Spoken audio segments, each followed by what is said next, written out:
안녕하세요. 브라질 손혁수입니다. 오는 5월 29일 수요일, 마침 며칠 전부터 이게 좀 굉장히 추워져서, 좀 고생하고 있는 그런 날씨입니다. 오늘 새벽에도 11도로 떨어지면서, 많이 춥죠? 그래서 이제 옷도 많이 껴입고, 좀 이러고 이제 가게에 나왔습니다. 오늘은 이제 저희 가게가 쉬는 날인데, 제가 이 동영상을 만드는 이유가, 어제 날짜로 이제 드디어 이제 우리 가게가 문을 연지 이제 딱 석 달이 되었습니다. 이 석 달 동안 정말 많은 변화가 있었고요. 새로운 메뉴 개발부터 시작을 해서 뭐 시스템 관리 뭐 이런 걸 좀 잡아가느라고 굉장히 이제 고생을 하였고요. 그래도 석 달간 뭐 아무 탈 없이 아무 탈? 여러 가지 탈이 있었지만 그래도 넘어왔다고 좀 생각하고 있습니다. 브라질에서 지금 제가 있는 곳은 이제 상파울루에서도 한인촌으로 알려져 있는 이제 봉이찌로라는 지역에 이제 위치하고 있는데요. 그 봉해찌로 한인촌에 있으니 뭐 좋지 않을까, 이런 쉽게 판단할 수 있는데, 봉해찌로 이 한인촌이, 뭐 서울로 치면은, 모든 분들이 다 서울에 사신 건 아니지만, 그러니까 구시가지, 그러니까 이제 한국으로 치면 한 종로 쪽에 아마 뭐 있다고 생각하시면 될 겁니다. 그러니까 이제 이게 옛날, 지역이고, 그러니까 뭐 신시가지라고 하는 뭐 한국으로 뭐 강남 쪽에 해당하는 그런 지역은 저 남부 쪽에 있다 보니까, 이게 그쪽 그러니까 이게 남쪽에 있는, 그쪽에 있는 사람들이 뭐 연예인은 아니라 뭐 기자나 뭐 언론인들 이런 사람들 우리 식당에 이제 초청해도 잘 안 오려고 합니다.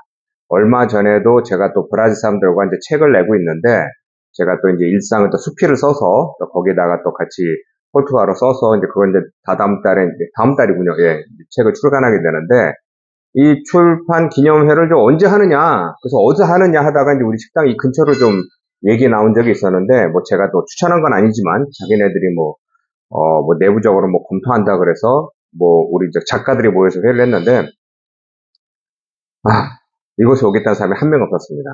그러니까 그들의 인식에는 멀고, 위험하고, 뭐 더럽고, 가지 않는 곳, 뭐 이런 의식이 좀 있습니다. 이게 이렇게 얘기하면 또 우리 봉익주로 한인촌을 또 무시하느냐, 이렇게 얘기할 수 있는데, 이게 실질적인 현실입니다. 그러니까 이게 뭐냐면은 지역상으로는 한국의 뭐 종로 쪽에 뭐 있다고 하지만 그 시장은 그냥 남대문 시장 같은 곳입니다. 왜냐?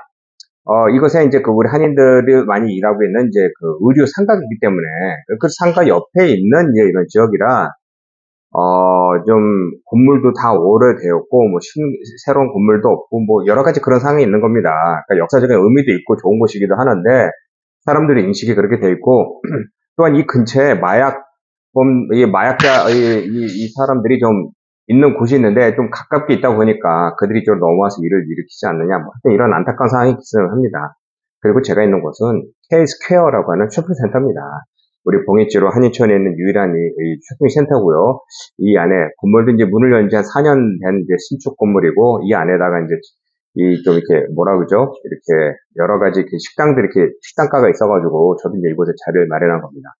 어찌됐건 이런 상황에서 브라질의 식당을 이제 운영하면서 여러 가지 어려움 중에 하나가 재료 조달, 뭐 당연히 한국에서 사오는 뭐 고춧가루, 고추장 뭐 이런 게 조달이 쉽지가 않고요. 뭐 여러 가지 옵션이 있는 것도 아니고 이 넓은 브라질에서 뭐 몇 명의 뭐 수입 회사가 있다라고 생각할 수도 있지만 거의 뭐 한국 제품 수입하는 게 거의 2개 정도라고 생각하시면 됩니다. 그러니까 이 두 회사에서 수입해서 이제 배분하다 보니까 많은 이제 물류 이제 문제도 생기고 또 모자란 것도 있고 이런 상황도 있고요. 그러니까 요즘 같은 경우는 짜파게티 또 파동이 난 게 짜파게티가 동일한 겁니다. 그러니까 없어요. 팔 수 있는 것도 아니고 또 각마다 당면부터 시작해서 어묵 또 뭐 여러 가지 뭐 이런 재료 조달이 좀 쉽지가 않은 것이고요. 또 하나 이제 한국 사람들이 많이 쓰는 이제 대파나 쑥갓 이런 것도 자주 나올 때도 있고 안 나올 때도 있다 보니까 이제 그런 게 이제 힘이 듭니다. 또한 추가로 이곳에서 일하는 사람들이 많이 없습니다. 제가 요번에도 저희실을 느낀 게 한 100명의 지원자가 서류를 보냈는데 서류가 이제 연락을 한 거죠. 관심 있습니다. 어떻게 일을 하나요? 그러면은 뭐 지참해서 오세요. 아니면 뭐 이력서 보내세요 하는데 그다음부터 연락이 끝입니다. 그러고 나서 그러면 여기 한번 오세요라고 하면은 안 옵니다. 그러니까 이제 저도 왜 그런가 했더니 또 주위 사람들 얘기하는 거 보면은 전형적인 브라 사람들이다. 일 안 하려고 한다. 월급만 받아보려고 한다. 이런 것도 있고요. 그러니까 이제 사람이 이제 많이 없다 보니까 이제 일하는 게 좀 굉장히 힘들기도 하고요.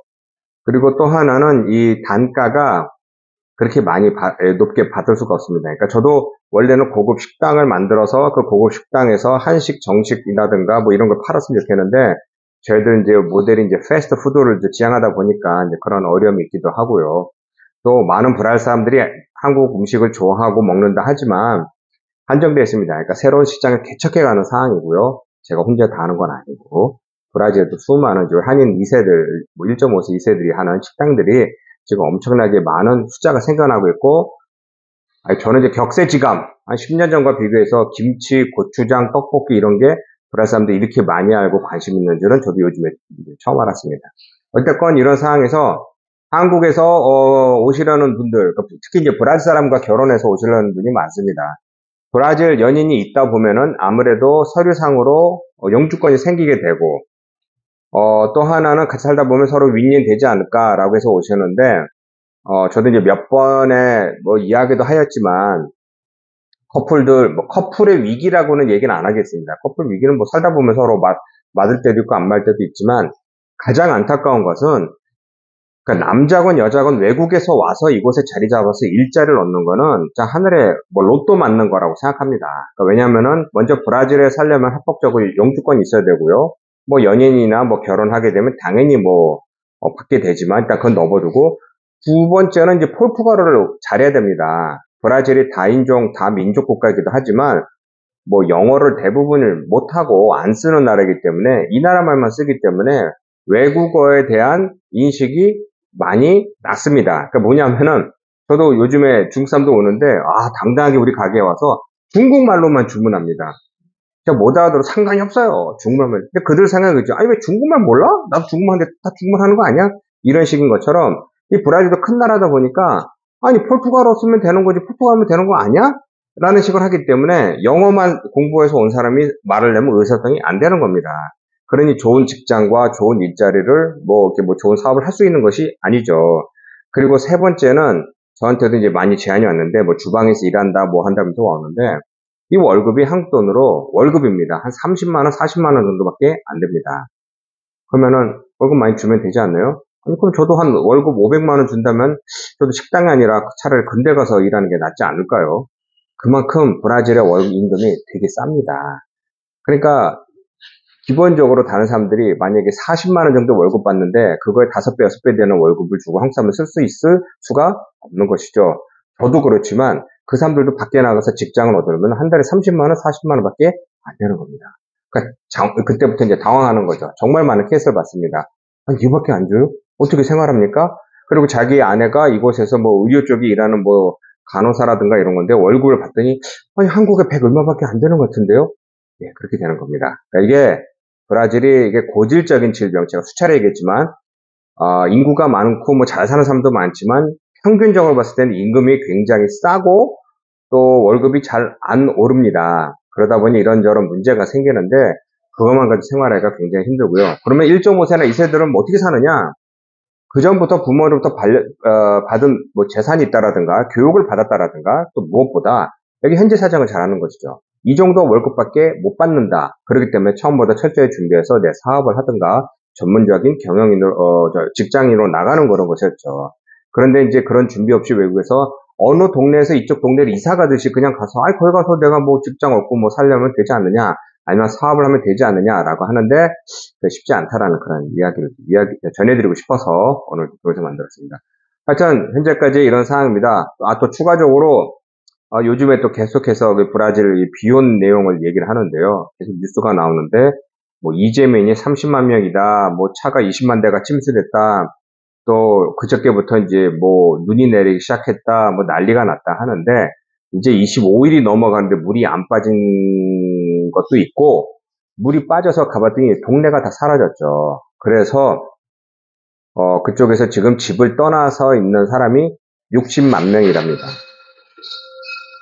60만 명이 집으로 돌아갈 집도 없고 이게 무슨 이런 난리가 이런 게 아니죠. 어쨌든 이런 어려운 상황이니 모두 좀 알고 계셨으면 좋겠고요. 브라질 사람들 위해서 기도해 주시면 좋겠습니다. 오늘 여기까지입니다. 고맙습니다.